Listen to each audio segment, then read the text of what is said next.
A dermato, muito diferente da medicina, não foi uma escolha assim tão orgânica, tão natural. Meu Deus, tô no 6º ano, era tipo assim, abril do 6º ano. Agora eu decidi que eu não quero mais o que eu sempre Passei, quis. tipo, exato, né? Tive 5 anos aí pra pensar e agora eu decidi que eu não quero mais isso. Se eu tô no horário de estudar, eu vou estudar bem feito. Essa maturidade te dá a liberdade de sobrar um tempinho de lazer, de fazer alguma coisa que faça sentido pra você, entendeu? Concordo. Eu acho que é pagar o preço. Na hora de estudar, de cumprir o cronograma, você tem que cumprir. Tendo cumprido, o tempo que sobrar é seu, pra você fazer o que faz sentido. Eu acho... É tão bom estar na residência, é tão bom estar próximo do que a gente quer, que parece que fica pequeno o ano de preparação, assim. Eu falo, nossa... Parece que não aconteceu. Isso dá muita paz. A sensação de você chegar na prova e saber, eu fiz tudo que eu podia ter feito.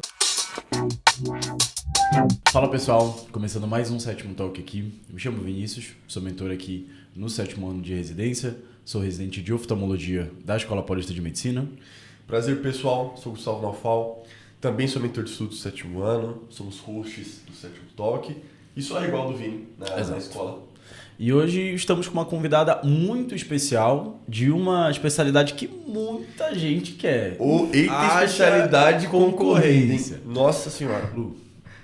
E aí, pessoal? Eu sou Luísa, sou médica residente de dermatologia da Universidade Federal da Bahia e sou mentora de estudos no 7º ano também.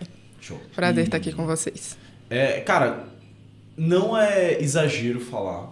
Acho que igual a oftalmologia, né? Teve um tempo que a dermato foi o maior boom. Hoje, por causa do Lucas, talvez seja oftalmo. Nossa, o Lucas, ele mundo, só... Tudo que ele pergunta, faz oftalmo. Fala assim, tô em dúvida entre vascular e ortópio. Faz oftalmo. Exatamente. Dá uma chance pro oftalmo. Maior defensor do oftalmo que eu já vi na vida. É o Lucas, exatamente. Se ele tolerasse a parte ruim que é o olho, ele seria oftalmologista. A gente manda às vezes foto de olho pra ele, apaga. Não gosto de ver. Não gosto. Tô postando essas coisas. Ele me mandou, ele veio um dia que a gente tava aqui, ele chegou pra mim, velho, por que você fica postando esse negócio de olho? Ué, velho, o que eu faço? Eu vou tomar uma agonia, não sei o que, você posta olho e fala, me silencia, velho. Mas é isso aí.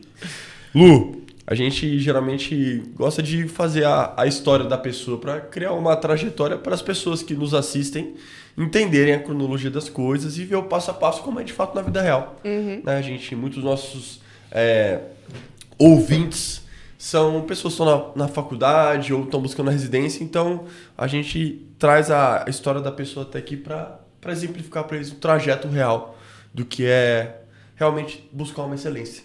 Então eu gostaria de entender primeiro como que foi essa questão da medicina, se foi sempre um sonho ou se foi algo que foi surgindo na sua vida e como foi um pouco a trajetória da sua faculdade. Certo. Então, eu sempre falo que a medicina foi uma escolha que eu não me lembro de ter feito. Eu sou filha de médico, né? Meu pai é cirurgião geral. E, assim, é um super entusiasta da profissão, feliz pra caramba, apaixonado pelo que faz.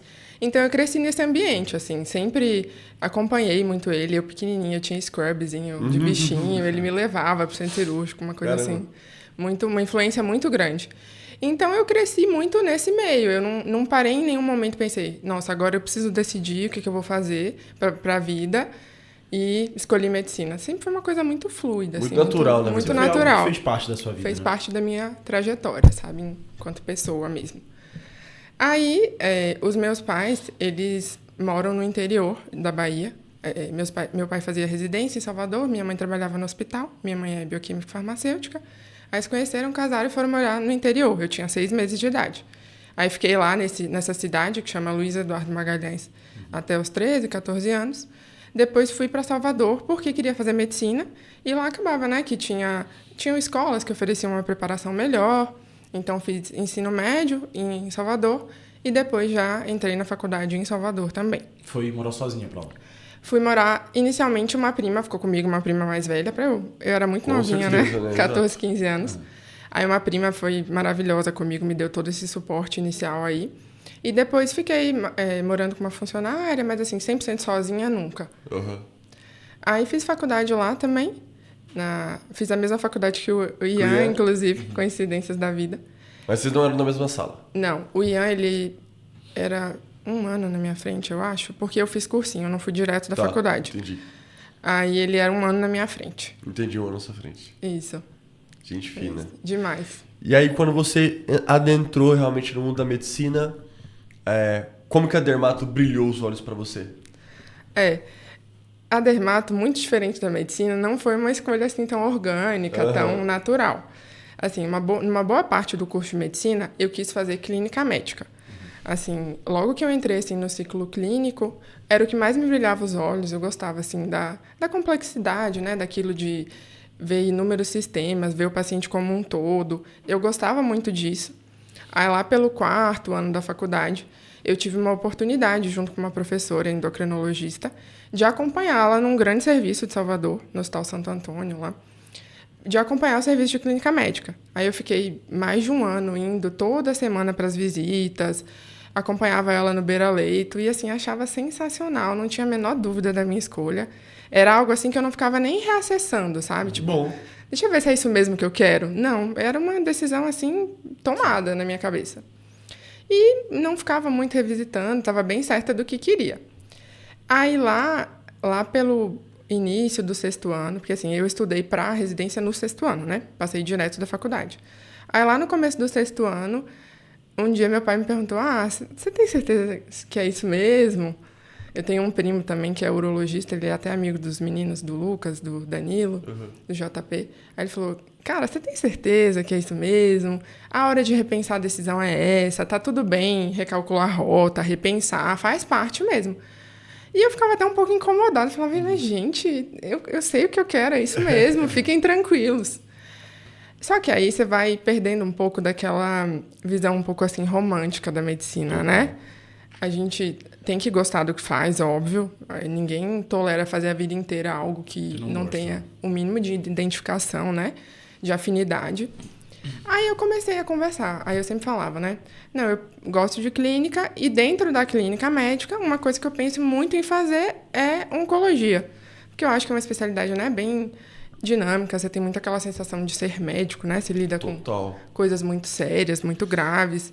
E é uma especialidade que, apesar de clínica, acaba tendo uma atuação diferente, né, de outras especialidades clínicas como endócrino, como pneumo, que são majoritariamente ambulatoriais, né?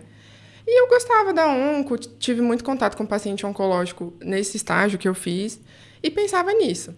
Aí, nessa época que me perguntaram se era realmente isso que eu queria, para eu dar uma reavaliada, eu comecei a conversar com alguns oncologistas de Salvador, né? Procurei algumas pessoas com quem eu tinha algum contato para me dar um panorama de como é a vida real na especialidade, de como é a trajetória até se tornar oncologista, a inserção em mercado. E nessas conversas eu fui um pouco, assim...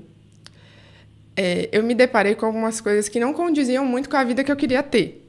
Por exemplo, uma das coisas que mais me marcou foi o fato de que a contratação mesmo do oncologista nos últimos tempos mudou muito, né? Hoje em dia, o oncologista, ele é um funcionário dos grandes grupos. Exatamente. Ele é contratado. Você tem número de pacientes para dar assistência, você tem metas para bater, digamos assim. É uma coisa muito, né? Infelizmente, a realidade é essa mesmo. Sim.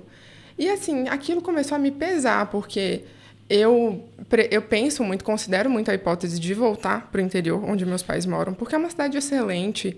Uma cidade, assim, é a cidade que mais cresce no Brasil hoje em dia. Quantos habitantes lá? Hoje em dia tem em torno de 120. Ah, bom. É uma qualidade de vida muito boa. Imagino. Uma concorrência muito menor do que a que eu enfrentaria em Salvador, né? Acho que a qualidade de vida de você poder almoçar em casa, buscar um filho na escola. De morar em casa, né? Isso, tipo morar assim, em casa. Ter um jardim, andar de carro sem trânsito. Exatamente. Meus pais morando lá, né? Então, meu irmão também, eu tenho um irmão que faz medicina, ele também pensa em voltar. Então, isso tudo começou a pesar muito para mim. Aí, quando começaram a me dizer, não, você tem que trabalhar para um grande grupo, você depende de grandes centros, é uma especialidade muito vinculada à tecnologia, né? Querendo ou não, tem assim... Tem que estar num hospital bom e num lugar grande. Exatamente. Pensando no paciente oncológico, ele é um paciente que depende muito de um sistema hospitalar, né? Exatamente. Então, por exemplo, é um paciente que é um paciente grave, né? Então, é um potencial grave, às vezes precisa de CTI, às vezes precisa de um suporte mais intensivo, você precisa acompanhar aquele paciente mais de perto, às vezes, como você falou, precisa ter alguma tecnologia ali. Exatamente. Não é você acompanhar... É diferente da dermática, às vezes é muito o seu exame. Você não depende 200, 300%. Exatamente. Aí, nesse contexto de me deparar com vários fatores que não condiziam com a vida que eu queria ter, né? Por exemplo, a possibilidade, na verdade, a necessidade de ter que ficar num grande centro, era algo que não estava mais dialogando com a vida que eu queria ter para mim. E as outras especialidades clínicas, eu tinha certeza que eu não queria, porque eu sempre tive em mente de não fazer uma especialidade que eu dependesse só de consultório. Porque eu acho que acaba sendo um dia a dia muito monótono, acho que a questão de remuneração fica um pouco comprometida também, né? E a gente tem conta para pagar, tem uma vida para tocar. Então eu falei, cara, eu vou precisar repensar a minha vida, assim, o que eu vou fazer, né? E eu fiquei super incomodada, porque eu tenho uma personalidade bem metódica, assim, minhas coisas são muito planejadas. Então eu falei, meu Deus, estou no 6º ano, era tipo assim, abril do 6º ano. Agora eu decidi que eu não quero mais o que eu sempre Passei, quis. tipo, exato, né? Tive 5 anos aí pra pensar e agora eu decidi que eu não quero mais isso. Aí comecei a acionar, assim, as pessoas que estavam ao meu redor, que conheciam a minha história, a minha personalidade. Aí nisso, conversei com uma grande amiga, que é ginecologista e obstetra, ela fez residência em Salvador também. E é uma super referência pra mim, não só como médica, como profissional, como pessoa mesmo. Sim. Uma pessoa que me conhece, conhece os meus valores, as coisas que eu acredito. Então, eu tinha muita confiança nela. Aí eu conversei, liguei para ela, falei, amiga, eu preciso da sua ajuda, porque eu acho que eu não quero mais fazer clínica médica, acho que eu não quero mais fazer onco, e eu queria que você me desse uma opinião, assim, o que você acha.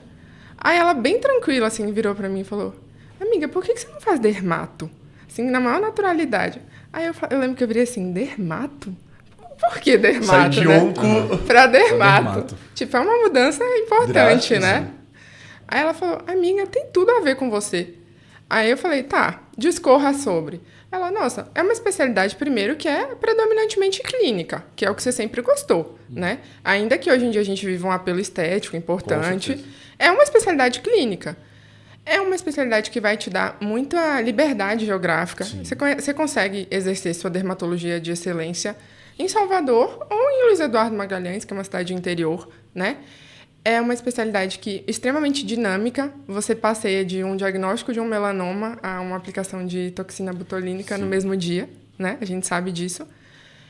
É uma especialidade que vai te permitir muito um dia a dia super dinâmico, né? Você faz procedimento, você faz consulta, você opera. Então, isso é um dia a dia que não é monótono, né? Na dermato, você vê muita coisa num dia só. E nisso, meu pai, que é cirurgião, ele gosta muito dessas pequenas cirurgias de pele também, é uma coisa que ele sempre fez. E aí eu liguei, pai, então, tava conversando com a Tari, ela me falou, me sugeriu dermato. Aí ele, eu acho sensacional, super apoio. Ficou assim, brilhou os olhos, sabe? Ele falou, acho que por dentro ele falou, uhul! Conseguimos. Aí depois pra minha mãe, falei, mãe, então, tô cogitando fazer dermato. Aí ela, graças a Deus. Tô muito feliz, acho que vai ser ótimo, tem tudo a ver com você. E depois, assim, quando a gente para pra pensar friamente, realmente tem tudo a ver comigo, sabe? Eu gosto de horário, gosto de organização, de um dia minimamente, assim, previsível, sabe? Não gosto de perder noite, não gosto de plantão. Eu falei, gente, achei, é isso mesmo. É isso, cachorro. Aí tava super, já bem tranquila, assim, confortável com a ideia de fazer dermato. E nessa mesma época, um grande amigo meu de Salvador, ele faz parte de um grupo de estudos que a gente tem lá. É de uma clínica oncológica, mas eles têm muito isso de educação continuada, de grupo de estudo para graduando. Aí ele falou, Lu, então, tá tendo os módulos agora, a gente acabou de finalizar gastro, se eu não me engano, e o próximo módulo é de oncologia cutânea, né, oncologia dermatológica. Eu acho que você, né, nesse processo aí de decisão, acho que seria de grande valia, sei lá, acompanhar um pouco, ouvir o que eles têm a dizer. Aí eu fui. Era um dia a gente estava discutindo os casos de oncologia dermatológica, aí trouxeram muito aquilo de dermatoscopia, de cirurgia micrográfica, que são coisas com as quais a gente não tem o menor contato na graduação, né? Zero. Eu nem sabia que existia, na verdade. Eu fiquei assim, eu lembro que, ouvindo sobre cirurgia micrográfica, eu fiquei encantada. O fato de você fazer a cirurgia, né, remover o tumor com o mínimo de margem possível, menor comprometimento estético, menor risco de recidiva, muita coisa legal, sabe? E aí eu comecei a pensar, cara, é tudo que eu quero para minha vida. Uma especialidade cheia de procedimento, uma especialidade com a qual eu vou lidar com doença, vou lidar com problema grave, mas também vou lidar com embelezamento. Tem um leque muito grande. Muito grande, né? Amplo, né, de atuação. E o fato de querer atuar numa cidade interior me dá ainda mais liberdade nesse sentido. Exato. Porque, assim, Total. numa capital, a tendência de necessitar, de nichar mais, né? Decidir no que você vai atuar é muito maior. Muito. Mas no interior eu posso muito bem fazer estética, fazer, né, cosmiatria, fazer clínica, fazer a parte cirúrgica. Dá pra fazer um pouco de tudo. Então, comecei e falei, cara, achei o melhor dos dois mundos. É isso, sabe? Aí fiquei super segura, tranquila com a minha decisão. Na época, conversei com o Lucas também. Ele falou, cara, acho ótimo, assim, é uma das melhores especialidades, sem dúvidas. Aí pronto. Ele falou pra você fazer oftalmo? Então, oftalmo eu nunca cogitei, acho que por isso ele não falou, mas se eu tivesse dado uma brechinha, era oftalmo, sem Lucas, dúvidas. tô em dúvida. Pensou em oftalmo já? Já. Oftalmo. Pensa de novo. Não, depois que você passa pelo Lucas, é impossível, assim, Você não pensar. Pelo menos, pelo menos não falar, faz oftalmo, né? É, E só, já que a gente entrou nesse papo de oftalmo, dermato, uma coisa muito importante que a gente precisa até lembrar agora, também do nosso patrocinador, da MedMasters. Então, você que está construindo um consultório, você que está recém-formado, você que quer, na verdade, lotar a sua agenda de pacientes particulares. Então, se você quer largar a sua vida de plantões, se você não quer, como a Luísa falou, cara, dormir noite fora de casa, ficar 24, 36, 72 horas. Ave Maria. Gente que às vezes Ainda bem se que forma... ela faz dermato e a gente faz oftalmo. Obrigado. Exato. sem plantões. Gente que se forma na especialidade é especialista e dá plantão, E dá plantão. de porta. Ou dá plantão de Exatamente. sala vermelha, enfim. Não condiz com a especialidade da pessoa. Então, se você quer lotar a sua agenda de pacientes particulares, chama o pessoal da MedMasters. Eles trabalham com inteligência artificial, tráfego pago, gestão de consultório. Então, se você precisar até de uma secretária ou um secretário Tem que tudo faça... treinado. bem treinado para gerir o seu consultório da melhor forma possível. Inclusive, um só para o WhatsApp, às vezes, quando precisa, né? Tem, Às vezes responder, né? E... Só para complementar, eles têm um esquema que é assim, eu ganho 15 mil reais no mês Contando nos tudo, plantões. Então, vai ser feita uma estratégia ao longo do ano para que, em determinado período, que vai estar na cláusula do contrato, se eles não atingirem e não fizerem a inversão desses 15 mil de plantão e 15 mil custo particular, se for esse o que você ganha, valor. tá no contrato que você não precisa pagar. Eles devolvem o dinheiro. todo o dinheiro. E diga-se de passagem, nunca aconteceu. Nunca aconteceu. Então, os caras são feras. Mas vamos lá. Show. E Lu, conta mais um pouco pra gente, assim, decidiu essa questão da dermato, como foi o seu ano de preparação? Fez mentoria com o Lucas, não fez mentoria? Como foi essa preparação específica, assim, pra realmente ser aprovada na residência? Certo.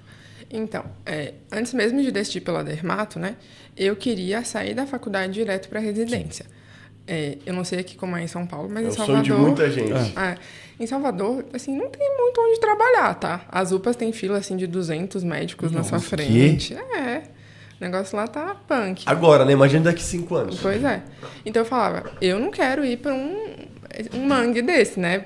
Porque é uma luta. Não, ainda mais trabalhar num local que a gente sabe como as UPAs gerais são. São difíceis, né? Eu falava, cara, eu não quero isso pra minha vida, então eu vou dar o sangue para sair da faculdade direto para residência. Então, no final do 5º ano, eu já estava decidida a fazer mentoria com o Lucas, né? Já conhecia ele por conta desse meu primo, né?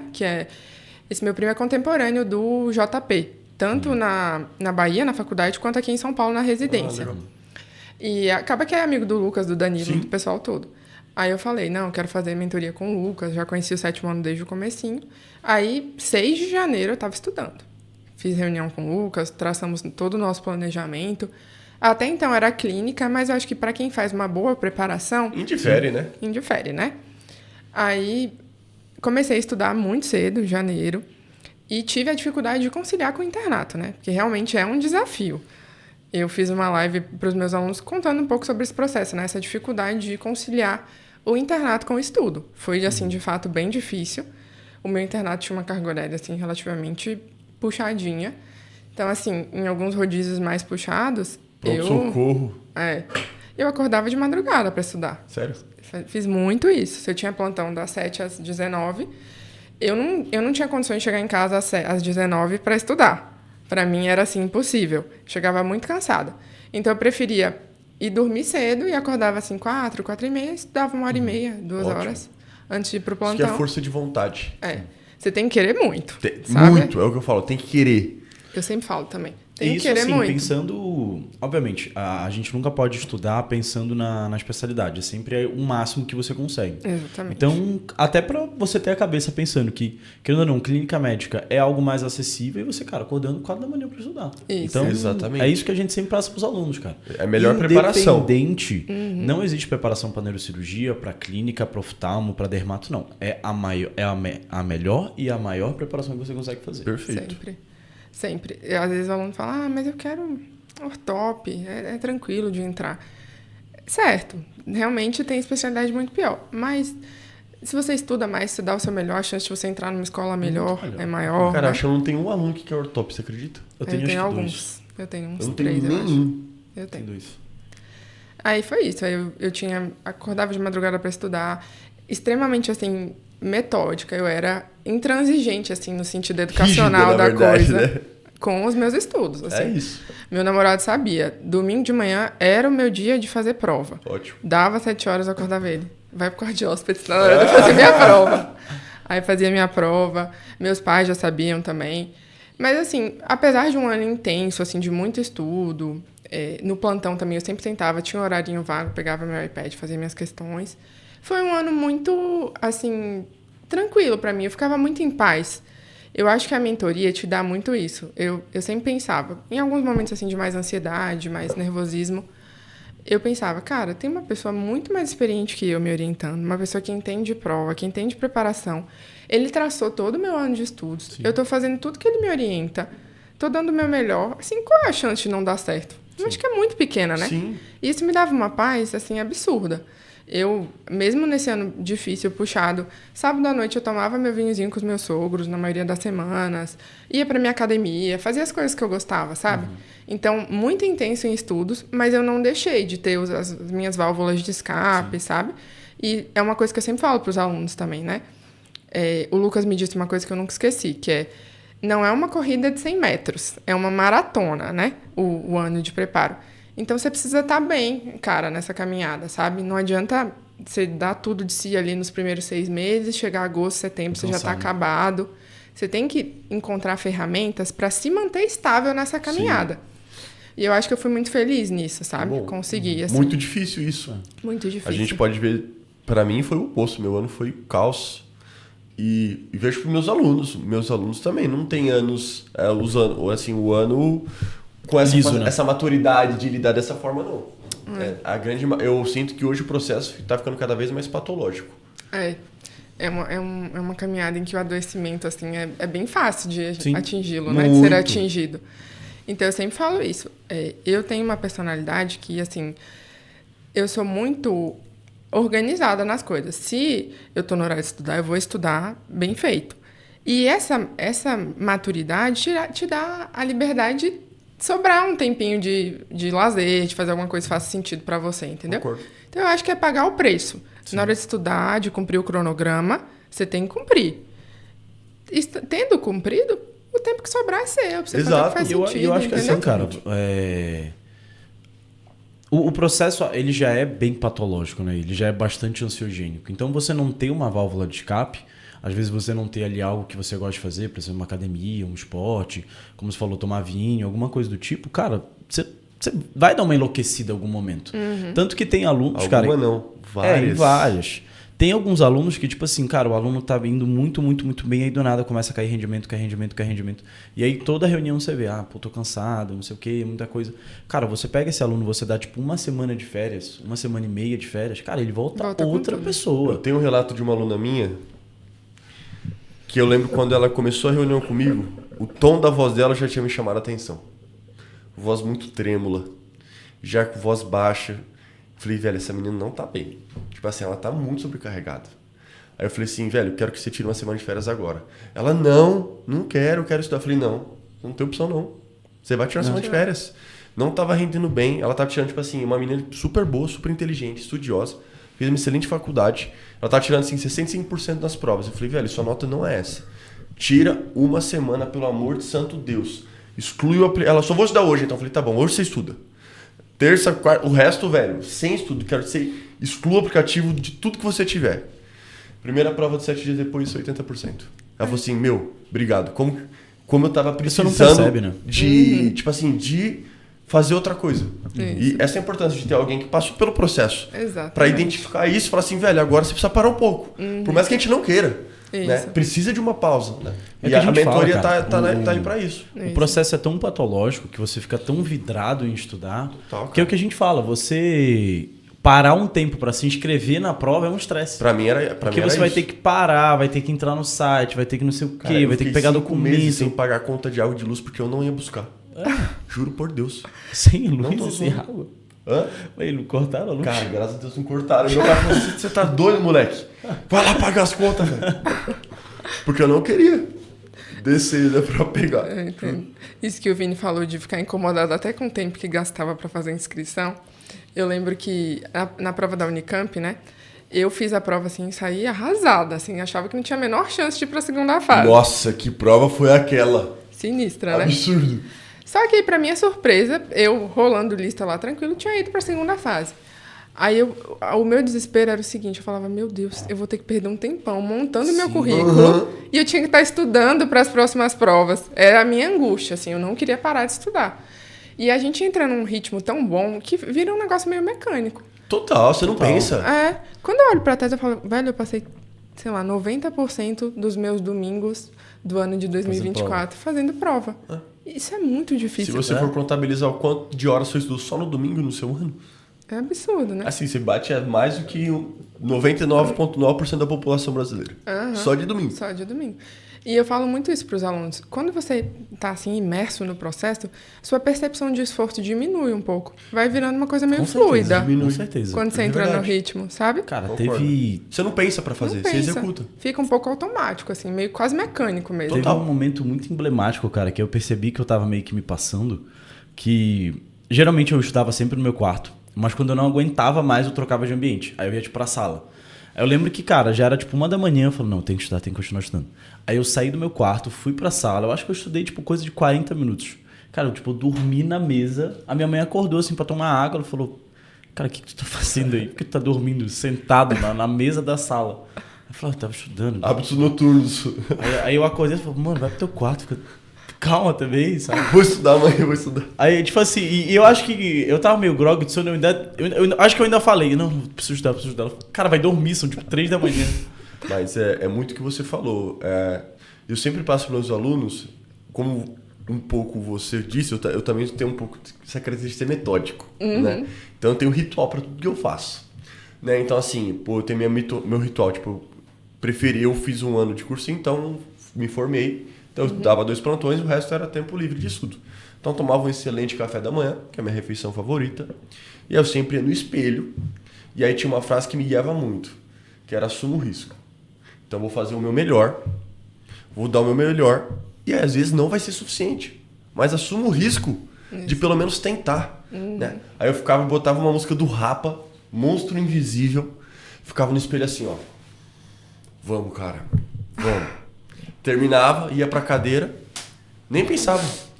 Fazer esse ritual. E eu passo isso pros meus alunos. Cara, cria alguma coisinha, porque isso vai ficando medular. Vai. Porque isso remete pro seu cérebro. Bom, se eu tô ouvindo a música aqui olhando no espelho, é porque meu próximo passo vai ser estudar. Isso. E aí fica muito natural, você não pensa. Né? Em casa, quando eu fiz a segunda fase da escola, tava morando aqui próximo a São Paulo, e minha casa é 700 quilômetros daqui, né?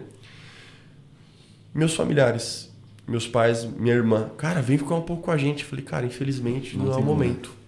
Porra, eu gostaria demais de estar no churrasco conversando, bebendo uma cerveja, mas tá na hora de estudar. É o preço que a gente paga. Exatamente. Tem que pagar o preço. Não adianta achar que é tranquilo, que é confortável, sabe? Que é belezinha, porque não é. Mas assim, olhando para trás, não sei se vocês têm a mesma percepção, mas é tão bom estar na residência, é tão bom estar próximo do que a gente quer, que parece que fica pequeno o ano de preparação. Assim, eu falo, nossa... Parece que não aconteceu. É que a gente esquece. A gente Eu esquece. falo uma frase, eu já falei em uns 6 podcasts. A nossa percepção de esforço agora é do R1, né? Quando for no R2, a gente vai falar, o R1 foi bom. Nem era tão puxado assim. A gente superestima 1, 2 anos e subestimamos 10 anos. Exatamente. Então é 1, 2 anos que você tá ralando e se ferrando de verdade. Mas para você conquistar uma coisa que você quer pro resto da sua vida, porque é a nossa profissão, e a gente vai viver todos os dias tendo essa profissão, mas é muito melhor você se ferrar 2 anos e viver os outros anos sendo feliz do que você se submeter a uma coisa que você não quer, chegar lá e ser frustrado. Exatamente. Né? Então é difícil, não é fácil, passa. Pode deixar sequelas no meio do caminho. Para mim o processo ele foi muito importante para mudar minha percepção de visão sobre a vida mesmo. Porque eu estava indo num caminho um pouco errado, eu acho, das minhas ideias. E aí o processo me escancarou que não, eu precisava mudar um pouco as coisas. Cara, uma coisa que me deixa até feliz, assim, eu peguei vários alunos no início que eles tinham, cara, preciso passar. Tipo assim, você vai construindo meio que um pensamento que tudo bem, a gente vai fazer de tudo pra você passar, mas se não for esse ano, não tem problema, entendeu? A vida não acaba aqui, não né? vai acabar. Tipo assim, eu acho que é diferente, por exemplo, quando você não passa no vestibular. Quando você não passa no vestibular, pô, você tá meio ferrado, você não tem profissão. Aí, cara, você vai ter que ficar estudando um monte de coisa que funcionalmente não vai servir muito pra você. Agora, se você não passou na residência médica, sim. Você, querendo ou não, você consegue trabalhar, você consegue ganhar dinheiro. Assim, você vai aprender coisas que vão ser úteis pra você em algum momento. Por exemplo, a gente precisa usar clínica médica. Poxa, GO nem tanto, mas... Então, alguma coisa. Eu dou plantão de clínica ainda, poxa. Então. Você usa bastante. Na minha cabeça, graças a Deus, eu não esqueci ainda, mas quero esquecer. Então, e aí, cara, eu fico feliz que assim, eu converso com eles hoje, assim, estão indo bem, mas eles falam, cara, se realmente não foi esse ano, é aquilo que você falou, tipo, não. É você tirar o peso da costa ali também, um pouquinho, às vezes. Exatamente. E eu fico feliz, porque hoje eu converso com eles e eu falo, cara, você lembra que no início do ano você tava desesperado pra passar, não sei o que, uma ansiedade. Hoje você consegue lidar muito melhor com isso? E se for, cara, é o ano, se não for, é mais um ano, como você falou. É 2 anos que a pessoa acaba sofrendo e daqui a 10 anos ela vai estar muito melhor. Isso. Imagina você não sofrer esse 2 anos, mais de 1 milhão de médicos vão estar formados em 2034 e você ser mais um desses médicos que trabalham, por exemplo. Para fazer nas aulas que a gente ministra do 7º ano, até 2035 a população médica vai crescer 70%. Cara, é muita coisa. É muita coisa. Os tempos são sombrios. Tipo assim, são sombrios. É bizarro, tipo assim... Imagina se em Salvador hoje já tem 200 e eu não sei quanto que é o preço do plantão lá. Acho que é 900, né? É menor do que em São Paulo, você garante. R$900. 900 reais. Você tá ficando... Líquido, acho que é isso mesmo. Que isso? Num plantão de UPA, com 100 pacientes por ano. Que isso. Nossa. Tempo são... Pra quem não for Mas, cara, especialista... isso acontece muito porque tem gente que aceita. Mas é melhor você ganhar 900 que você não ganha nada.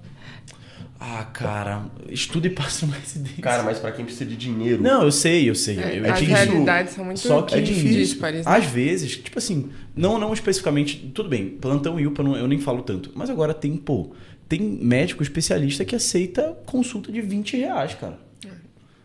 Cara, quando você tem conta pra pagar, meu parceiro, é melhor ter o dinheiro na conta do que não tem, entendeu? Falta investimento em si próprio. Falta ele participar da MedMaster. Exato, é isso. Ou falta investimento em si próprio, cara. Exato, concordo. O melhor investimento que você pode fazer em você mesmo. Concordo, 100%. Mas enfim. Mas é isso aí mesmo. Às vezes me perguntam, né? Que conselho que você dá, assim, a pessoa que tá formando? Estuda para residência. O mais rápido possível. Claro que tem casos assim. Já começa a estudar. Claro que tem casos assim, por exemplo, eu tinha um amigo que precisava pagar o FIES, ele precisava trabalhar para pagar, beleza. Mas assim, se você não tem nenhuma urgência assim, financeira, cara, vai estudar para passar na residência, porque não tem onde trabalhar. Mas é difícil, pelo menos aqui as pessoas em São Paulo, eu vejo assim... É que eu acho que aqui ainda tem uma oportunidade de emprego boa. Ainda tem, pagam bem. E tipo assim, a questão é, poxa... Eu fiz particular, né? Então, meus pais pagaram a faculdade, nunca ganhei nada. Também não fiz. Aí, particular. O cara se forma, ele vai lá e ganha 20 mil. Para um cara que mora sozinho ganhar 20 mil, você acha que ele quer ficar estudando e pagando só as contas? Virar residente. E virar residente e depois ganhar 3.600. Exatamente. Por isso que às vezes é bom você nem sentir esse gostinho, entendeu? Você não sentiu. Isso, emenda assim uma coisa na outra. Exato. Sabe? Eu acho que vale muito a pena. Porque, imagina, eu tenho 25 anos, com 27, você é especialista, muito entendeu? Cedo. Muito cedo, então. E o pior é que quanto mais tempo passa, o downgrade vai ser muito maior. Porque imagina que, tipo assim, esse cara ou essa mulher tá trabalhando há mó tempão, de plantonista e tudo mais, tá ganhando ali 25 mil. Já tem filho, já tem filha, já construiu família. Cara, você sair de 25 mil com uma família para 3.600 para conciliar uma residência, tudo bem, você consegue trabalhar por fora em algumas, né? Mas, cara... Mas com o filho para criar, você não vai conseguir. Então, Exato. É difícil. O melhor tempo para você fazer residência é no máximo ali 3 anos depois que você se forma. Eu acho Porque que depois você vai perdendo. Eu acho que é muito o que a Lu falou. Ânsia, sabe? Tem gente que tem situações excepcionais, Sim. tem que pagar a faculdade, não tem o que fazer. Mas se você não for essa pessoa e, cara, não tem por que ficar trabalhando para ficar viajando também, entendeu? Gastando 30, 40 mil na Europa, sabe? Tipo, cara, calma, planeja a sua vida, né? Tipo assim, ok, pô, quem não gostaria de viajar assim e ganhar esse dinheiro? Mas, cara, calma. Você precisa plantar agora, porque os tempos vão ficar sombrios mesmo. Então, quanto antes a gente puder, pelo menos, ter uma reserva de mercado e um pouco mais de... né, além da reserva de tempo igual de especialidade, pô, você vai ser especialista com 27 anos. Você com 35, você já vai ter uma longa caminhada já realizada como dermatologista. Entendeu? Então, você já vai ter uma propriedade, uma autoridade muito maior. Né? Então, a gente do 7º ano, a gente acredita realmente que a residência acaba sendo... É o padrão ouro. E fora a insalubridade, né, cara? Querendo ou não, por exemplo, pô, aqui tem um local onde você dá plantão e paga bem. Só que você não quer dar plantão sua vida toda. Você não quer ficar dormindo fora de casa, sabe? Você não quer... E uma coisa que eu sentia muito quando eu dava plantão é que parecia que eu tava sempre parado no mesmo local. No sentido que, tipo assim, cara, eu não me via progredindo. Tudo bem, melhorava como médico, melhorava o raciocínio clínico. Só que, cara, eu tinha na cabeça que aquilo ali não ia ser a minha vida. Então eu tinha um puta sentimento de que, cara, eu tô estacionado aqui. Então o que me dava mais ânsia de querer estudar e querer passar e estar no local onde eu queria. Na residência você sente muito isso. Acho que em dermato também. Querendo ou não dermato, a gente não tem tanto contato na faculdade. Tem um pouquinho ali, tudo. A gente estuda para prova de residência também. Mas a escala de aprendizado deve ser muito grande. Muito. Você entra, tipo assim, no R1 e, cara, como é que eu vou aprender tudo isso aqui? É impossível. Aí você tá com 6 meses de R1, cara, você já teve uma evolução muito grande. No oftalmo é a mesma coisa. Você vai pegar na lâmpada, você não sabe nem mexer na lâmpada. Você fala, cara, não sei mexer no negócio, não sei nem ligar. Tipo, tem um botão gigante, ligar. Exato. Você não sabe ligar o negócio, você não sabe mexer. Aí, cara, hoje... Isso é algo que é muito bacana de você ver na residência. Você vê a sua progressão, cara, acontecendo todos os dias. Isso. Então, tem um caso que você pega, que se você vê esse caso daqui a 10 dias, e você acompanha ele na residência, muitas das vezes, você aprende aquela patologia. Às vezes, no pronto-socorro, você não tem isso. Você fica muito gripe, diarreia, às vezes aparece ali um caso ou outro interessante. Mas, cara, eu me sentia muito parado quando eu tava plantão, assim, e tava fora da residência, né, no caso. Então, é que negócio, cara. A residência hoje é padrão ouro. Hoje pra sempre. mim, Hoje e sempre. Isso que você falou é interessante, né? Porque, assim, fazer pós em dermato nunca foi uma opção para mim. Assim, eu não abriria a mão da formação padrão ouro, de um RQE, do caminho mais tradicional. Isso, para mim, assim, é um valor. Mas depois de entrar na residência, se tornou mais ainda, porque você vê o quanto a gente aprende. Cara, nenhuma pós-graduação é capaz de te ofertar o que uma rotina de residência te oferta, entendeu? Quem vai só trabalhar com estética, com cosmetria, menos mal, até assim, acaba que consegue aprender tudo. Mas se a sua intenção é parecida com a minha, que é ser um dermatologista completo, tratar câncer, tratar doença grave, pegar o paciente eritrodérmico e devolver ele para as atividades dele, sabe? Fazer cosmetria também bem feita, com seriedade, com bom senso, não existe outro caminho. E é isso que vai te diferenciar também como dermatologista. Exatamente. Porque eu acho que tá todo mundo indo tanto pelo caminho da estética, que as pessoas não estão esquecendo de estudar a questão de tratamento de lesão de pele mesmo, né? Exatamente. De doença orgânica de pele. Exatamente. Cara, hoje você vê, tipo assim, gente que fez uma pós, por exemplo, muito específica para cosmetria, para parte de estética. Você pergunta, tipo assim, o que você acha que é essa lesão? Não sei. Mas ela nunca estudou. Isso. Tipo assim, é Botox. Botox eu faço. Eu não abriria mão Vai jamais de cada pessoa, né? de receber um paciente. Ele pode ter vindo para mim para fazer uma toxina botulínica, para preencher, o que quer que seja. Eu pretendo fazer tudo isso. Mas de ter o olhar, de bater o olho numa pintinha dele e falar, olha, isso aqui a gente tem que tirar, isso aqui é potencialmente perigoso, entendeu? Esse olhar, assim, completo. Isso aí eu jamais abriria a mão. Eu acredito, assim, em medicina com seriedade, sabe? Isso é muito satisfação pessoal, né? Muito, nossa. A questão para mim, eu vejo exatamente isso. Não abriria a mão a gente, não abriria a mão de nada, porque você tem que estar satisfeito com o que você faz. Exatamente. E eu acho que a residência é o caminho que te traz isso, sabe? O grande ponto da seriedade é que, por exemplo, grande parte das pós hoje você paga. Então você não tem um esforço, você não tem a conquista. Você vai, você paga e pronto. entendeu? É um serviço Tudo bem. que você tá comprando, né? Não é ponto, né? Enfim, você trabalha pra pagar e tudo mais. Mas, cara, você passar na residência, cara, foi um ano que você batalhou. É um ano que você, cara, um ano até mais ali que você se ferrou completamente pra estar no local onde você quer estar. Você sabe ali o nome que tem a residência que você carrega, o serviço que tá nas suas costas. Isso é muito recompensador, cara. É um dos grandes, se não o grande, assim, momento da vida do médico. Com certeza. Nossa. Com certeza. Que é onde muda tudo. Não, mudou totalmente a minha percepção sobre mim mesma, assim, sabe?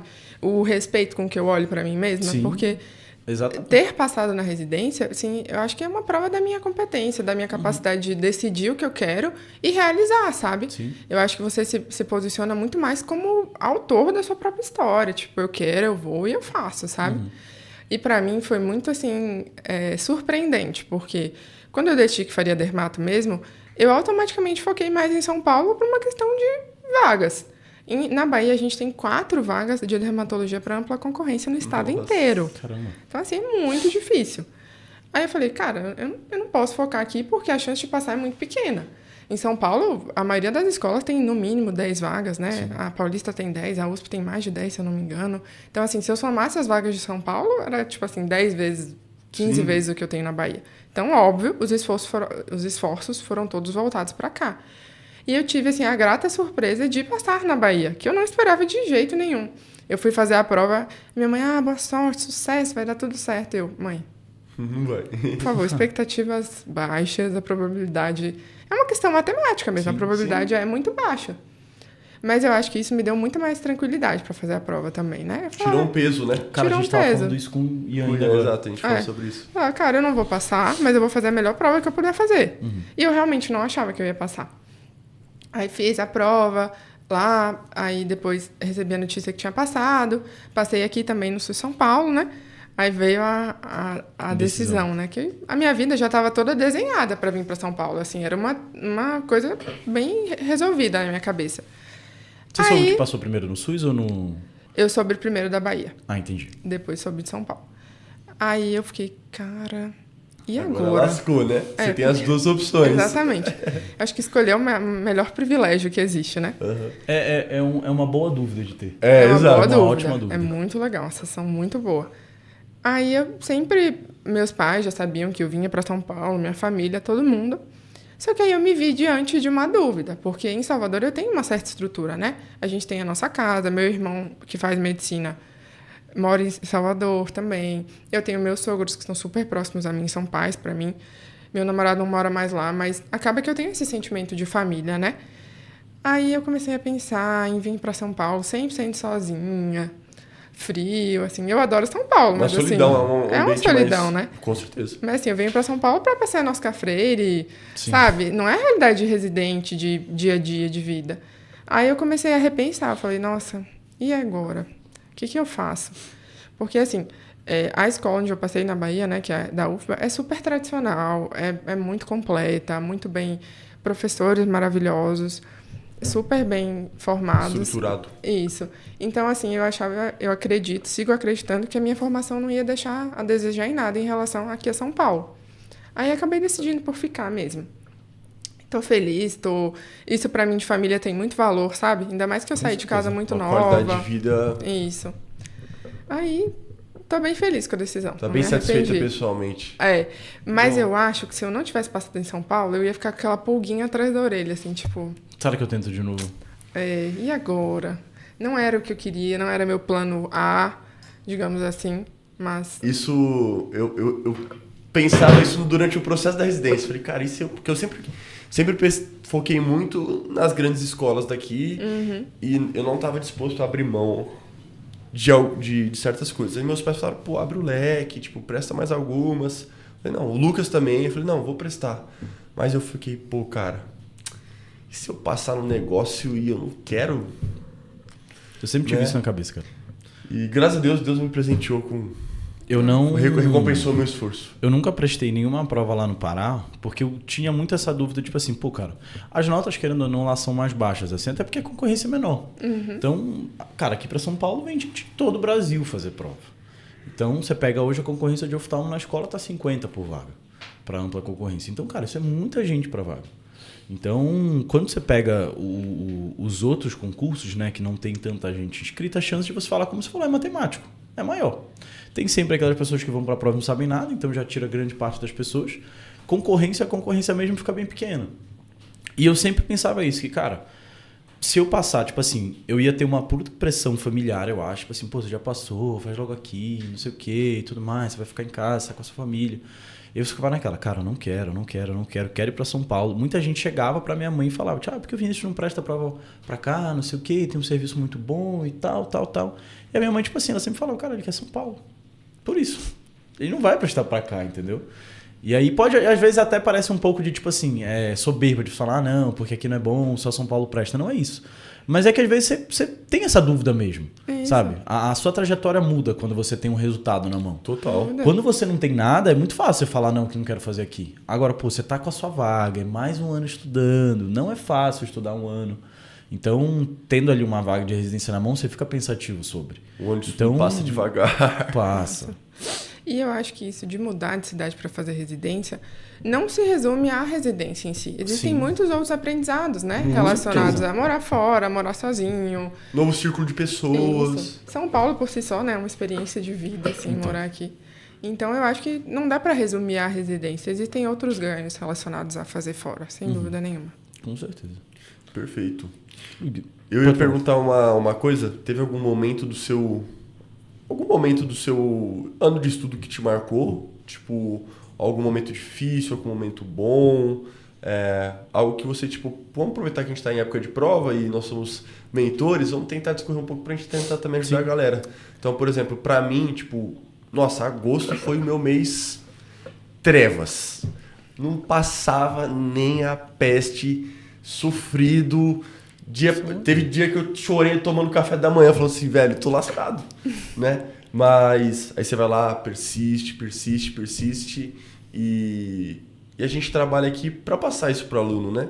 Então, teve algum período assim que foi muito difícil para você, que você superou, ou você conseguiu realmente manter essa tranquilidade que você passa?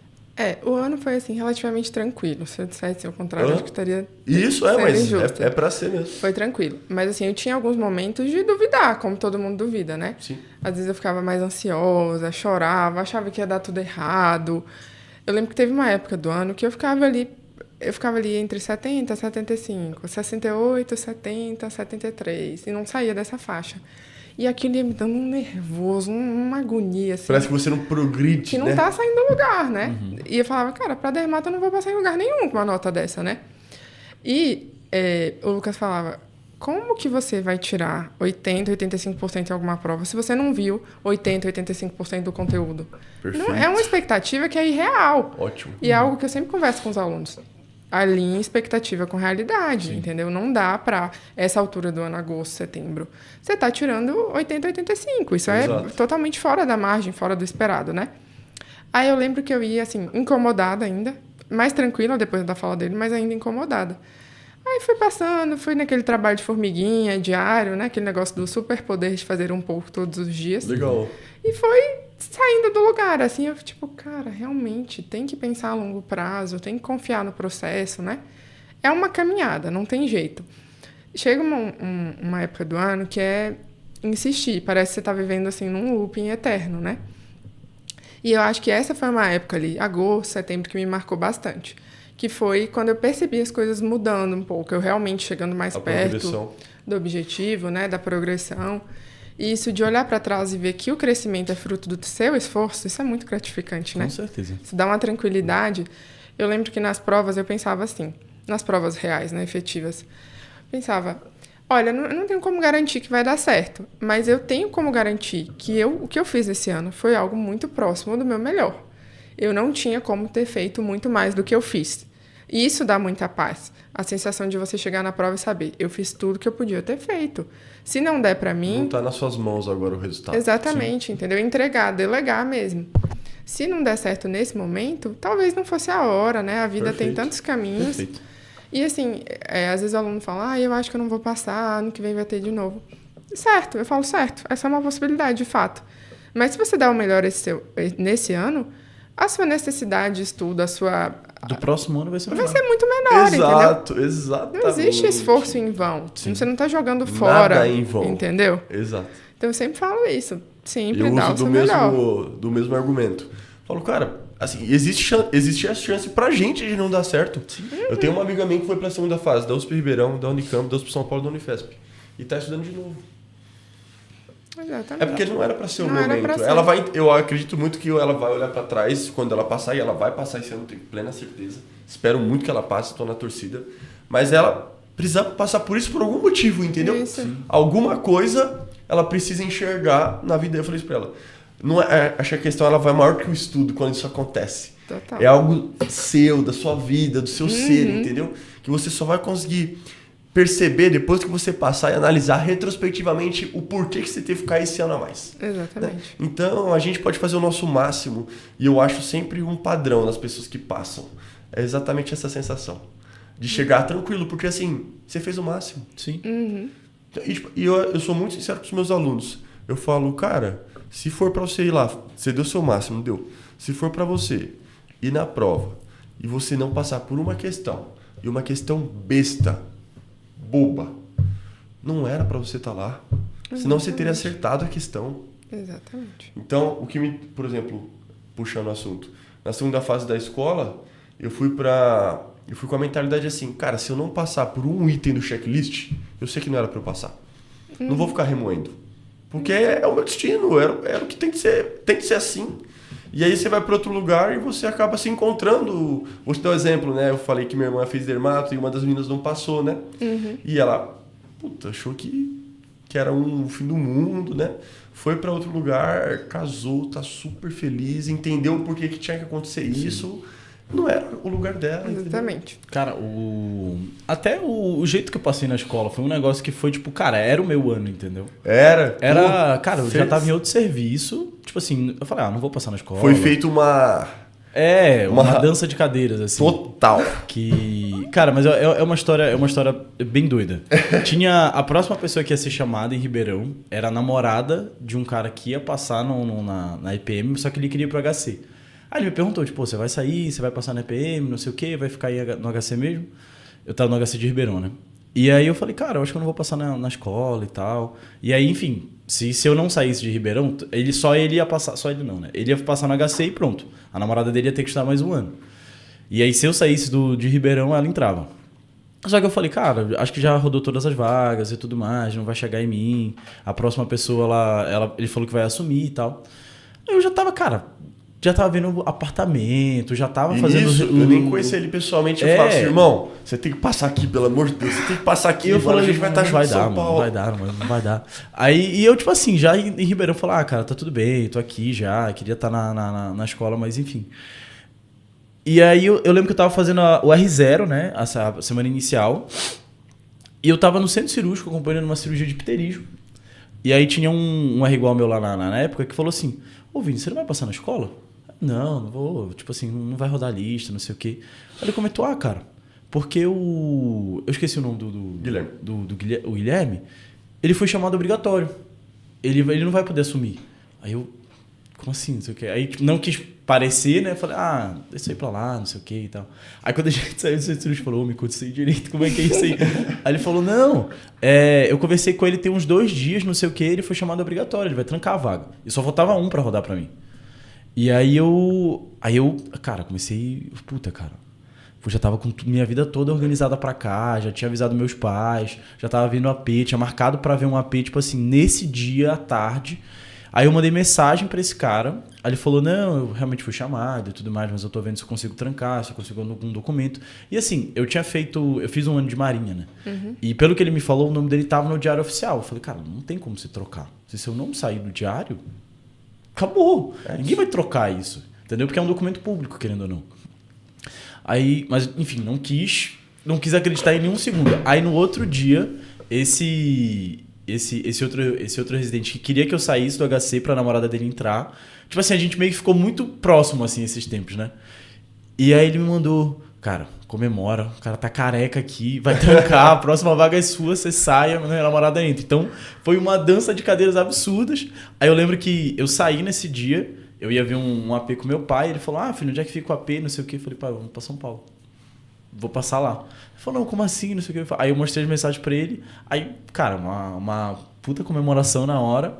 Aí eu lembro que a moça mandou, a chave já tá aqui, não sei o quê. Eu falei, pode pegar a chave, não vai rolar. Não vai rolar. Aí no outro dia, eu lembro que eu mandei mensagem pro Naval, falei, irmão, vai rolar, não sei o quê, vai dar.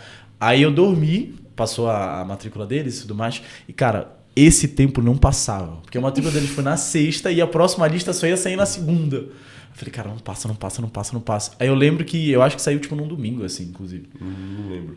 Eu lembro que eu tava dormindo, aí aquela ansiedade, né? Entrava no site toda hora, atualizando. Nossa, sim. Eu lembro que a primeira coisa que eu fiz, eu entrei, eu abri o site da Unifesp, assim, na cama, ainda não tinha nem colocado óculos. Aí eu atualizei e tava lá, próxima lista de chamada, não sei o quê. Aí eu cliquei e tava lá meu nome e falei, cara, acabou. É isso. Graças a Deus. Aí assim acabou. Surgiu o 7º top. Acabou. E a gente não sabia que... não. A gente não sabia que, tipo... Ele não sabia que eu tinha feito 7º ano e eu não sabia que ele tinha feito 7º ano. Nossa. Então a gente trocou ideia porque ele falou assim, pô, a gente é parecido, a gente curte dar rolê, a gente é desenrolado, a gente gosta de falar, mano, a gente vai ser amigo. Nossa, aí quando ele falou que fez 7º ano, eu falei que eu fiz 7º ano, eu falei assim, agora tá estruturado, então. Cara, e esse negócio foi muito pra ser, entendeu? Exato. Tinha alguma coisa no ano passado, quando eu fiz a prova da escola, eu sentia que eu ia passar, entendeu? Assim, não tive notas espetaculares, a minha nota na segunda parte foi muito boa mesmo, tanto na teórica quanto na multimídia, tanto que eu subi muitas posições. Mas, cara, tinha alguma coisa que me falava, cara, você vai passar lá. Quando eu recebi, tipo assim, a facada no peito de que não, ele vai assumir, não vai rodar e tudo mais, acabou. Tipo assim, pô, eu tava num puta serviço que é Ribeirão, tava feliz e tudo mais, mas eu tava naquela de que, cara, tem alguma coisa que me fala. E aí, certo, meu parceiro. Cara, eu lembro que quando anunciaram que ia rodar, que me colocaram, por exemplo, no grupo oftalmo EPM, R1 mais R2, eu falei, cara, pronto. Agora Deu certo. Acabou, deu certo. É isso Nossa. aí. É Bons muito relatos. gratificante, né? E como tá? Conta do seu serviço agora, como tá sendo Um pouco de carga horária. Pronto. Se você puder contar como é o serviço, como que é estruturado e como tá sendo a sua experiência pro pessoal. Certo, vamos lá.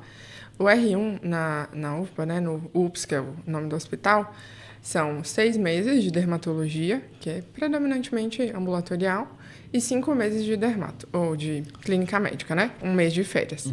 Então, esse é o R1. Eu comecei pela dermato, então eu fiz os de março a... Não é intercalados, tipo, são Não. 6 meses de dermato, 5 meses clínico. Exatamente. É separado, metade, né? Aí eu fiz dermato de março a agosto, né? E depois em setembro, fui para o primeiro rodízio da clínica médica, que era enfermaria de infectologia. Lá, o rodízio da clínica é dividido, são 5 meses, né? Sendo 2 de enfermaria de infecto e 3 de enfermaria de clínica médica geral. E, assim, os 6 meses de dermato são deliciosos, né? Aquele primeiro contato, assim. É um serviço em que a gente pega muito paciente grave, a gente é referência para o estado, então, assim, é dermato de livro. É paciente que vem para consulta ambulatorial raiz. É o paciente que veio para consulta ambulatorial, eritrodérmico, fazendo febre, leucocitose, a gente tem que parar o ambulatório para internar o paciente, sabe? É dermato raiz mesmo. A gente vê muito a parte patológica da especialidade. A gente tem contato com cosmiatria desde o R1, mas Isso é muito bom também. É mais limitado, óbvio, né? Por ser um serviço público. Sim. E a gente é muito focado, é um serviço que é muito estruturado na parte clínica da especialidade, clínico-cirúrgica, né? A gente tem essa base bem sólida aí, dermatologia hospitalar, né? Então, o R1 é basicamente esse, ambulatório. Lá a gente tem... Os turnos são divididos, né? Segunda a gente tem dermato geral e pediátrica. De manhã, de tarde é tropicais, que é praticamente hanseníase, esporotricose, essas coisas assim. Na terça a gente tem higienodermatoses o dia todo. Na quarta, psoríase o dia inteiro.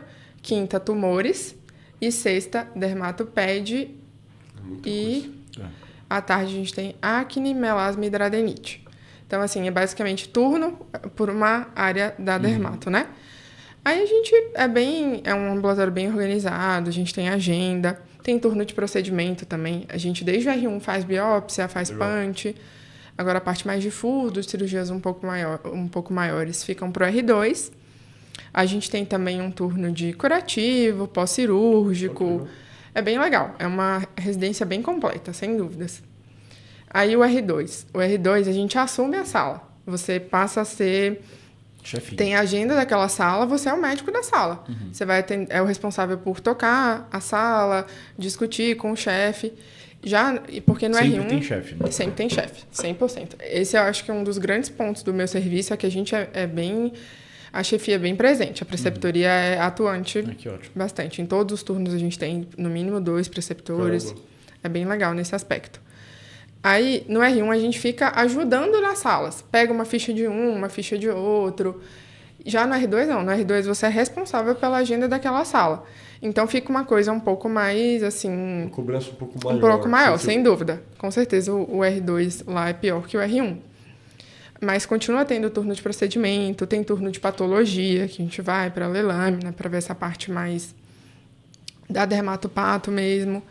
E tem a parte de interconsultas hospitalares, que também é responsabilidade do R2, né? Passar final de semana e durante a semana acaba sendo mais o R3. Mas durante o final de semana é responsabilidade do R2. E como é um hospital geral, a demanda é absurda, né? Acho que a dermato é campeã, assim, de pedido de interconsulta.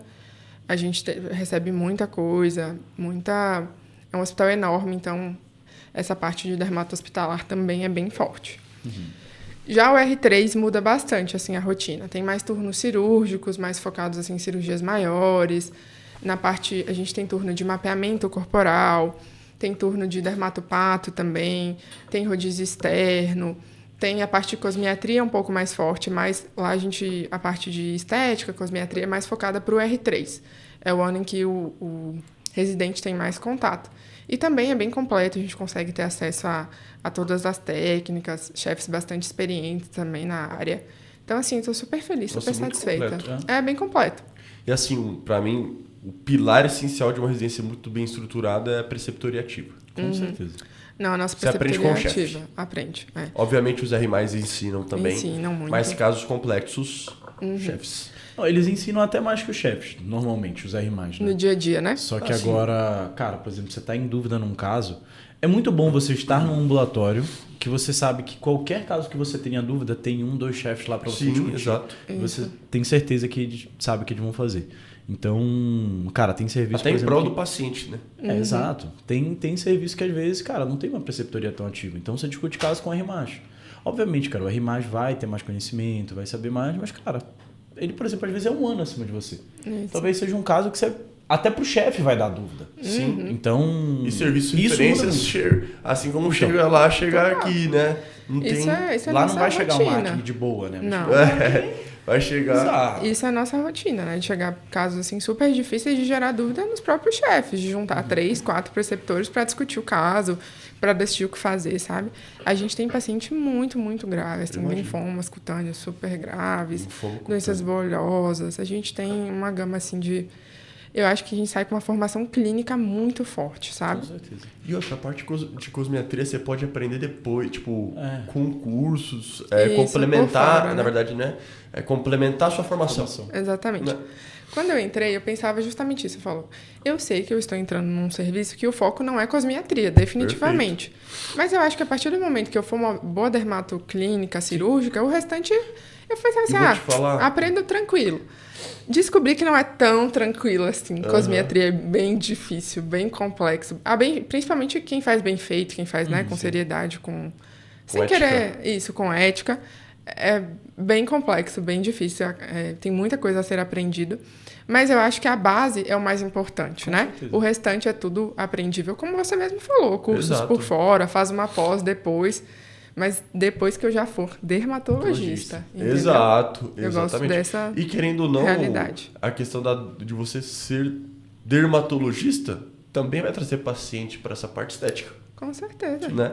Uma Com coisa certeza. leva a outra, porque você vai ser bom no que você faz. Né? Exatamente. Então, quando você é bom no que você faz, você vira uma referência. Sem Então, dúvidas. tanto para cosmiatria quanto para lesão de pele. Então, Exatamente. seu futuro, assim como o nosso, se Deus quiser, nossos futuros serão excelentes. Com certeza. Aqui estamos Ai, só Deus. dando os passinhos de formiguinha. Passando né? a formiguinha. Grandes passos, na verdade, né? A gente já deu um grande passo na nossa formação médica. Com certeza. Todo mundo todo mundo muito bem encaminhado, em excelentes serviços. Tenho certeza que seus pais são super orgulhosos de você, né? Seu pai deve ser um pai babão depois que você passou. Eu ia até falar, né? Ele tentou levar você pra cirurgia ao máximo, mas... Então, isso é uma coisa curiosa, porque assim, quando eu tava na faculdade ainda, as pessoas assumiam que eu ia fazer cirurgia. Tipo, você vai fazer cirurgia, né? Tipo assim, certeza. Com né no final, né? Com né, porque meu pai é um cara assim, até eu tenho um pouco de, como é que se fala? Conflito de interesse, né? Mas é um cara assim, brilhante, um excelente cirurgião, um cara super bem formado, que gosta do que faz. Então, assim, ele é muito conhecido e as pessoas achavam que eu ia seguir a trajetória dele, né? O brilhantismo dele. E, assim, eu acho que a influência que eu tive dentro de casa foi a melhor possível, porque ele é um cara muito feliz com a especialidade dele. Só que eu percebia que não era aquilo que eu queria pra minha vida, entendeu? Não foi uma nem duas vezes que a gente tava, sei lá, saindo para viajar em família, ligavam para meu pai, o paciente aqui complicou, sangrou, volta para reabordar. Nossa. Ou então, sabe... chegar muito tarde em casa, sair muito cedo, trabalhar muito mesmo, né? É uma especialidade que naturalmente tem menos horário, menos rotina, menos previsibilidade, e eu não queria isso pra minha vida, sabe? Sei que ele é super feliz, super realizado, mas para as minhas expectativas enquanto ser humano, aquilo ali não atenderia, sabe? Mas eu sempre falo isso. Às vezes as pessoas acham, você não fez porque a rotina é muito ruim, você não queria isso, né? Eu não queria isso, mas eu sei que para quem gosta, para a pessoa que faz sentido, é um bom caminho, entendeu? Tudo se resume a isso. O lado ruim. Faz sentido pra ou não você? faz para você? Exatamente. Se faz sentido para você ter essa rotina e você gosta e é feliz com isso, seja feliz, meu parceiro. Exatamente. Né? Pra gente, às vezes o que faz sentido é o que a gente quer, né? Eu ver olho, você vê pele. Exatamente. Né? Essa concepção assim de sucesso, de felicidade, ela é muito pessoal, depende Muito do que você variável, quer né? para sua vida, né? Exato. E você entender que qualquer especialidade que escolha vai ter a parte não tão positiva, que te incomode um pouco, né? Por exemplo, falando de mim pessoalmente, na dermato, o que me deixava um pouquinho incomodada era o fato de que a necessidade de presença digital, de marketing é Com muito certeza. grande, né? E eu sou uma pessoa, assim, de uma personalidade mais... Eu sou mais fechada, eu não mostro tanto da minha vida. Então, assim, isso me incomodava um pouco. Mas é um preço que eu estou disposta a pagar, porque em qualquer especialidade haveria um preço a ser pago, né? Exato. Então, Exato, eu acho que é isso que você tem que entender. Assim, Exato. É aquela, a gente falou com o Ian também, é aquele famoso ditado que o pessoal do sétimo ano implementou e a gente dá o segmento, né? Tem que tolerar a parte ruim. Tem que saber qual é a parte ruim e ver se você tolera. Exatamente. Se você tolerar, show de bola, vamos pra cima. Se você não tolerar, talvez não seja um caminho pra você. Exatamente. Igual, às vezes, por exemplo, pro seu pai, ele prefere, vamos supor, ter essa rotina do que se expor na rede social. Não, até que ele, curiosamente, Ele aderiu mais... bem que bom. à modernidade, faz os videozinhos dele lá e tal. Mas é isso, cara. É muito pessoal. Você precisa se conhecer, saber o que você quer pra sua vida. Autoconhecimento. Autoconhecimento. E a faculdade é um período não só de estudo, né? É um período de... Se você focar em se autoconhecer e se desenvolver, é um período muito bom, porque na residência não vai ter tanto tempo assim também, né? Você já tem que estar pelo menos desenvolvido. Minimamente desenvolvido. Minimamente. Senão temos alguns relatos aí de algumas coisas absurdas. Mas eu sempre falo pro pessoal mais novo, o que você dá de conselho pra mim na faculdade? Eu falei, cara, aprende a entender quem é você. Isso. E curte Experimente, bastante, assim. Vai se desenvolver. Pede pra acompanhar um médico de uma especialidade depois de outra. Não, sim. Porque você tem que entender o dia a dia, A sabe? rotina, A principalmente. rotina. Mas eu falo até no sentido fora da medicina. Vai se desenvolver como pessoa. Isso. Vai entender o que... Gustavo, eu gosto do que como pessoa? Pô, eu gosto de... Sei lá, eu sou DJ. Pô, eu sou fascinado em música eletrônica. Eu adoro. Pô, eu curto fazer meu sonzinho, entendeu?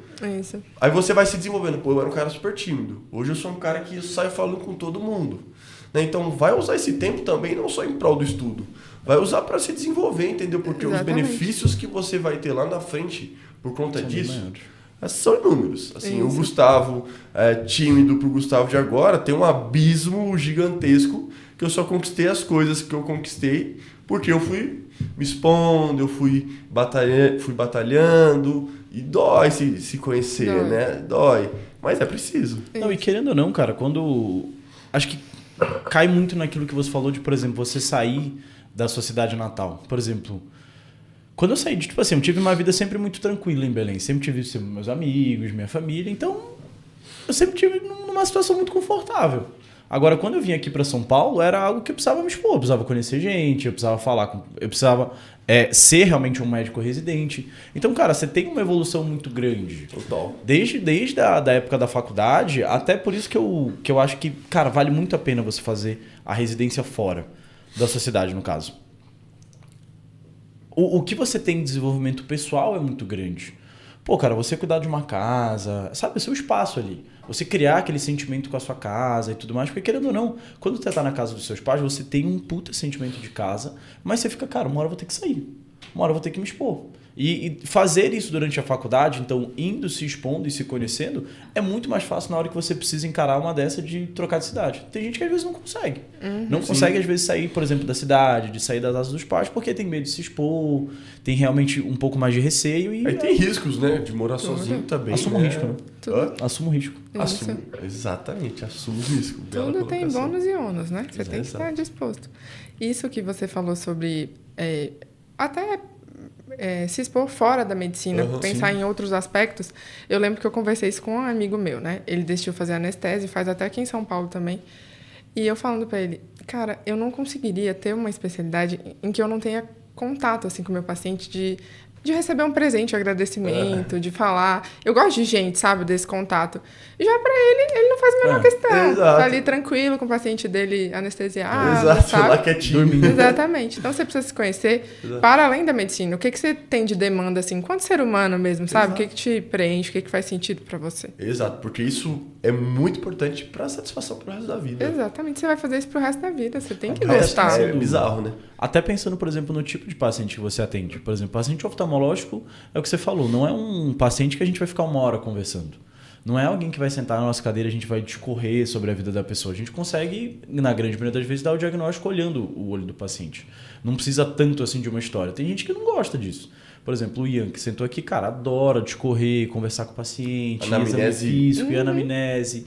O nosso, cara, baixa visão, quanto tempo, o olho dói, não dói, acabou. A nossa propedêutica é muito forte. O exame físico oftalmológico, ele dita muita coisa. Às vezes não, muito frequentemente no pronto-socorro, aconteceu isso, põe o queixo até essa aqui, deixa eu ver. Porque você vê e fala assim, tá bom, eu vou ter que perguntar algumas outras coisas, mas o exame físico, ele já mostra muita coisa. É isso que o Vini falou, né? Tipo, se você quiser fazer uma refração em, 5, 10 minutos, você não precisa ficar com o paciente uma hora, né? Mas a gente vai ter consultório particular, aí envolve outras coisas. Sim, com certeza. Né? Mas você tem, por exemplo, essa praticidade caso você queira, né? Aí vai de... E aí vai muito de perfil também. Mesma coisa na dermato. Às vezes, eu acho que a dermato, ela segue um padrão parecido com a oftalmologia. Eu acho que você tem um conversar com um paciente muito maior, mas você dá muito diagnóstico olhando o paciente. Às vezes o paciente não sabe quanto tempo ele tem aquela pinta, se ela era diferente, se ela era assimétrica, e se tem gente na família que tem coisa parecida, e se ele tem outras no corpo parecido, não sabe. Às vezes ele vê... paciente SUS. Às vezes é na costa, nunca nem viu o negócio. Isso. Eu tenho uma chefe, né? Porque assim, eu saí da faculdade e fui direto pra residência. Então eu cheguei com aquele hábito de primeiro sentar, conversar com o paciente para depois fazer o exame físico. Só te interrompendo, você chegou a fazer algum plantão antes? Eu trabalhei alguns dias, assim, numa clínica de medicina do trabalho.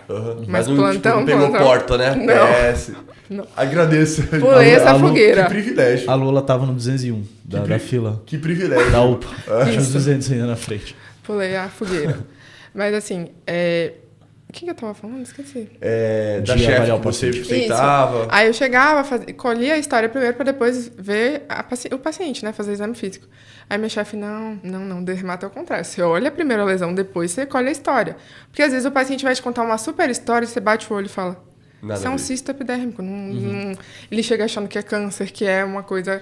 E assim, principalmente em SUS, a gente precisa tocar a ficha, né? Exato. Então não dá para perder muito tempo. Então a gente primeiro olha a lesão, depois colhe a história. Porque nem sempre a história é tão relevante quanto em outras especialidades, né? É exatamente o hospital. Na neuro, por exemplo. Cara, na neuro perguntar o que você comeu quando você tinha 5 anos? Você entrou em contato com um marisco há 10 anos? Não sei, velho. Tomava banho de rio. Assim de exato. Que não... Então, é bem interessante, assim. E até uma dúvida pessoal minha. Quando vocês estão rodando na clínica, é clínica mesmo ou é uma clínica, tipo assim, focado na parte dermatológica? Por exemplo, vocês rodam na Infecto, digamos assim, vocês são residentes da clínica ou da dermato que estão rodando na clínica? A gente roda como um residente de clínica médica. Ah, entendi. Só que o que acontece é o seguinte... Se tem uma intercorrência, por exemplo, na enfermaria, paciente, sei lá, precisa tipo, de suporte intensivo. Se for o paciente seu, você que vai pro Beira-Leite, estabilizar, para descer para UTI, sabe? Você roda como um residente de clínica. Isso é bom. Só que, assim, a gente tem lá o mapa de pacientes. Se chega uma admissão que é uma leishmaniose cutânea mucosa, Vai pra você. naturalmente eles deixam para mim, sabe? Então a gente consegue dar uma direcionada nesse sentido. Mas você roda como um residente de clínica, entendeu? Eu estava agora na Infecto, eu pegava paciente em estágio AIDS, com histoplasmose disseminada, e falava, meu Jesus. Infecto lá chega muita coisa. Chega muita coisa. Muita, né? Muita coisa. Esse rodízio foi, assim, extremamente rico. Vi de tudo. Vi farmacodermia, vi leishmaniose, vi micoses cutâneas de implantação. Vi várias coisas, assim, interessantíssimas e que realmente a gente vê na prática, sabe? Esporotricose. Caramba. Foi bem legal. Teve algum perrengue, assim, de paciente tipo, grave que você teve que manejar? Teve perrengue. Foi um paciente também, né? A maioria tem um número importante de pacientes com HIV, né? Em estágio AIDS. E eu tava com esse paciente, assim... Ele até tinha bastante coisa dermatológica também. Ele tinha um capose, assim, escrachado. A gente sabia que era. Tinha umas lesões também que podia ser histoplasmose cutânea. Era bem rico, assim. E eu admiti ele, acompanhei tudo. Só que era um paciente extremamente grave. Chegou com a carga viral de milhões, CD4 de 30. Paciente grave mesmo. Aí ele foi, durante o internamento, assim, piorando o estado geral, precisou de UTI, e assim, ele instabilizou total na enfermaria, né? E eu, assim, desesperada, zero traquejo com um paciente grave, por razões óbvias, né? Não trabalhei, vim direto da faculdade. Mas, assim, o pessoal é super unido, assim, os residentes chegam junto mesmo, os R+, ensinam, auxiliam, a preceptoria também era bem presente, mas é clínica médica raiz, sabe? Raiz. A gente aprende demais. E, assim, antes de ir para o estágio, eu tinha uma certa impressão de que eu não sabia até que ponto ia agregar, se era de fato tão... Rico, assim. Né? Tão rico. Mas, nossa, a gente aprende muito. E é, assim, um aprendizado que te torna, assim, um dermato mais completo mesmo, uma visão um pouco mais ampla. Sim, eu gostei bastante. Tô achando bem efetivo. Assim, a medicina, eu falo que é muito visual. Você vê um paciente, por exemplo, com uma histoplasmose cutânea, cara, você grava aquilo. Então, cara, você não pensa naquilo que você nunca viu. Exatamente. Você não vai pensar num paciente que, por exemplo, tem, sei lá, sarcoma de Kaposi, você nunca viu na vida. Exato. Obviamente, você pode desconfiar pelo paciente ser HIV e tudo mais. Mas se você não vê, é a mesma coisa quando no oftalmo. Se você nunca viu alguma coisa no olho, na medicina, na verdade, né? Isso. Eu sempre falo, você não diagnostica aquilo que você não sabe. Não conhece. Então. Exatamente. E você nem pensa no negócio. Eu falo muito isso pro pessoal que tá se formando na minha facul. Eu falo assim, cara, estudar não é só pra residência, não. Você acha que você tem que pra estudar, vida. você acha que você tem que estudar no sexto ano só pra passar na residência? Não. Você tem que estudar porque isso vai te dar toda a base pra você estar no pronto-socorro. E ajuda muito, cara. Ajuda Exatamente. muito o estudo para residência para pronto-socorro. Você só... Eu consegui, graças a Deus, fazer assim. Sinto que no hospital onde eu trabalhei, eu consegui ajudar muitas pessoas. Porque eu estudei... Como você estuda bastante, você acaba pegando... até GO chega, às vezes, e, você tem um conhecimento, sabe? Cara, você traz um... O paciente dá uma recompensa, tipo... Uma satisfação de falar, poxa, cara... Obrigado, realmente obrigado. Isso. É impressionante ver você novo assim. E pessoal também, né, cara? Passando essa confiança, sabendo o que fazer, sabe? Eu tinha minhas vovozinhas, né? Que ela chega bastante vovô. Aí eu sempre falava assim, homem, põe na sua cesa pra eu passar na residência, hein, dona? Elas levavam um bolo pra mim. Nossa, e também eu acho que satisfação pessoal, cara. Tipo, você se sente bem quando você dá um diagnóstico, você acerta. Cara, vou ser muito sincero, você não passou por isso e agradeça. Mas não tem nada pior de você ficar tocando ficha, sem fazer assim, o bem, sabe? Eu parei de trabalhar em UPA por conta disso, porque eu só ficava tocando ficha, gripe, diarreia. Eu falei, velho, desculpa, eu não tô estudando tanto só pra ver isso aqui, não. Isso. O meu estresse não vale esses R$1.200, velho. Eu prefiro ficar em casa, tipo assim, óbvio, tinha conta pra pagar, a gente não faz tudo que gosta. Mas eu falei pros meus pais, cara, se eu ganhar, sei lá, 10 mil, né, dando os plantões, ou ganhar 30, só que eu tiver que trabalhar o triplo dando plantão de UPA, essas coisas, eu prefiro ganhar 10 mil, assim. Com certeza. Não paga a paz que você tem. Com certeza. Porque é realmente um ambiente muito ansiogênico, você ficar só ficha. Não, e às vezes você se questiona, porque, por exemplo, você fica numa tocação tão grande, você come bola, cara. Come. Tipo assim, Sem às vezes dúvida, liberar deixa um passar. paciente que não era pra ser liberado. Comum. Então, façam residência. Não, Isso e maior- sabe o que eu acho residência. mais engraçado? Hum. Quem toca ficha mais rápido é quem não sabe. Porque não tem o que perguntar. Ah, Não pede não, exame, sem tipo, não dúvida. sabe direcionar as coisas. Sem dúvidas. Né? Mas é isso aí. Lu, a gente sempre gosta de terminar o podcast pedindo para você dar um conselho, falar algo que você queira falar para quem está nos ouvindo, seja de dermato, de vida, medicina, Pra quem estiver pensando de também, prova. dermato. Aí você pode olhar na sua câmera aqui e falar, mandar uma mensagem assim pro pessoal. Eu acho que a mensagem seria estudar para passar na residência. Residência, assim, é difícil para entrar, mas é extremamente gratificante. É algo, assim, que muda a sua vida. Então, não negocie a decisão de fazer residência e faça o mais cedo possível, porque realmente não existe nada comparável à residência. É isso. incomparável. Incomparável. É isso aí. Mais um sétimo toque sendo finalizado. Lu, obrigado por ter arrumado um espaço nessa ponte aérea, férias, em Salvador. Isso. Obrigado por ter vindo pra cá. Foi um prazer enorme te conhecer. A gente pode trocar umas figurinhas em relação aos alunos agora na Exato. mentoria. Sim. Essa reta final aí a demanda tá grande agora dos alunos, grande. né? E é isso aí. Show. E só reforçando também, aqui na tela vai aparecer em algum local um QR Code. O pessoal da MedMasters vai estar disponibilizando para quem viu até o final o podcast, tá certo? Com uma consultoria no precinho por eles. Vão dar uma analisada, ver o seu De perfil. graça, né? De graça. Essa primeira reunião, né? Ver o seu perfil, traçar uma estratégia real, com resultados. Enfim, se você tem a vontade de trabalhar com pacientes particulares, sair da dependência de paciente de plano de saúde, sair da dependência de plantão. A gente está falando aqui, ninguém daqui gosta de plantão, né? Eu não gosto de plantão, gosto de dormir na minha casa. Adoro dormir na minha cama. Adoro dormir no meu quarto, velho. Se você não quer mais viver essa vida corrida, essa vida sempre tocação de ficha, depender sempre de pagamento, às vezes, de plano de saúde que demora aqui só. Então, fala com o pessoal da MedMasters. Reforçando, eles conseguem, eles inclusive colocam no contrato quanto que você ganha. A projeção, eu ganho 15 mil por mês somando tudo. Até tal data você vai estar ganhando 15 mil por mês. E se não estiver ganhando, o seu dinheiro volta integralmente 100% cada centavo. Você pode ter um problema novo, que é a agenda lotada. Aí você vê como você resolve com eles. Exato.